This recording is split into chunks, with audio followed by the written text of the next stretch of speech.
Hello and welcome to ThinkShare. My name's Zach, here to bring to what I've been thinking about, sharing about, talking about, listening to, reading about that doesn't belong in math class and is not on a standardized test. If you're new to the channel, I invite you to subscribe. This morning I was listening to some music that I was just kind of vibing out to. You know, it's like one of those mornings where you're up kind of early and it's like you're not as groggy as you normally are at the normal hour. I had a little bit longer drive this morning. I stayed with my in-laws where my wife was sleeping because we don't have AC. But that's besides the point. But as I was just listening to some music and I was just kind of dancing it out in the driver's seat, just bobbing my head back and forth, moving my shoulders side to side, like if you saw me in a car as you're driving by, you'd be like, whoa, that dude's jamming out. And at some point I just started sort of going through my brain for what would be another good song to like add to this jam session. And I reached back in my head and reminded myself of these two songs. One of them was GDFR, Going Down For Real by Flo Rida, which I just love the drop to that song. I think the rest of the song's not great. The content of it's somewhat disrespectful to women, I think. It's not nearly as bad as a lot of other things, but it's definitely not the biggest fan of the rest of them. I try not to justify songs like that, and I just love jamming out to the bass, the drop of it. So I'll not go more into that, but the point I want to make here is that I think a lot of times we love all these songs we hear on the radio. They're popular. There's a reason they're popular. It's sticky.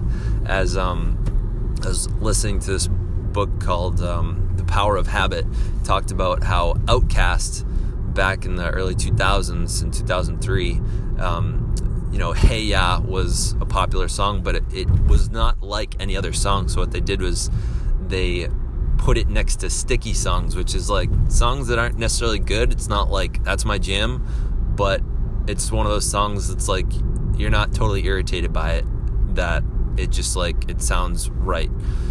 There's like a whole science to radio and getting things popular. Either way, I realized I've been listening to a couple of these songs. One of the other ones that I threw on the post was Roses by Outkast, and I was singing along to it, and I think as our age increases and time goes on and we re-listen to those songs that we used to love back in school, or a couple years ago or decades ago.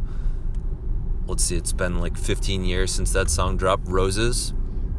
I realized I wasn't really sure what was being said in the song. He says, I know you like to think your ish don't stank, and then I wasn't sure what he was saying, but roses really smell like ooh, ooh, ooh. Like that was the main thing. And I literally just had to ask Siri, I was like, what are the lyrics? And she said them, and it's, I know you like to think your ish don't stank, but lean a little bit closer and roses really smell like poo, poo, poo. And I realized, what the hell? I don't even know what the song is saying or talking about. When I was trying to kind of dissect it, I thought it was like, he also says, you'll realize that real guys like down to Mars girls. And I think what he's trying to get at, like in that statement, which makes a bit more sense to me, is that a lot of people think that they need to have this persona that their ish don't stank. Like they have to be these awesome, perfect, great human beings for us to love them, or accept them or appreciate them. And he's saying, we like down to Mars girls, not down to Earth girls. I think what he meant by that was, that's my own interpretation. I'm sure there's plenty other, or like a correct interpretation that he's described. But the way I kind of take it is, down to Earth is like sort of normal, although it's humble. I feel like down to Mars means like maybe you're a little strange, maybe you get some weird showing. As many of you may know, I say stay weird at the end of my YouTube videos and my podcast here. And so for someone to say they're down to Mars, like that's like the good kind of weird in my opinion. So the main point that I really want to get to here is I've realized, and I mean, I've known this for a long time, is that people just don't listen to the lyrics in their songs. And I think it can often be dangerous, because it reminds me that oftentimes we walk to the beat of some other drummer. We don't even know what the drummer is telling us to do. We don't know where the drummer is bringing us. We don't know the drummer's even intentions. So if you've realized that you have been listening to music, humming along to it, singing along to it, and you don't know what it means, just consider, is that the way your life is going? Is that not just how you do songs, but is that how you do life? And realizing that sometimes we do life that way.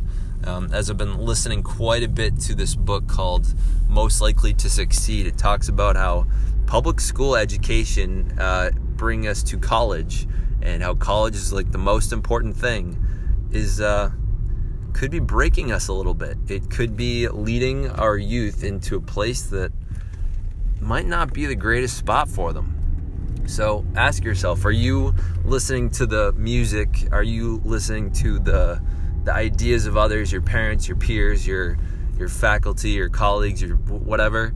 Are you listening to them and not really considering what words are being said or what tune is being sung, but just going along because it feels right and because everyone else is dancing to it and everyone else is singing along to it? Ask yourself that, and ask yourself, is it time to turn that music off? Is it time to find my own songs, my own playlist, my own artists that I actually really enjoy? Or should I just, keep going along to this? Thank you for listening. If you like this, give it a like, or if you found it valuable and you think someone else might find value in it, share it with someone else. Thank you for listening. Stay weird.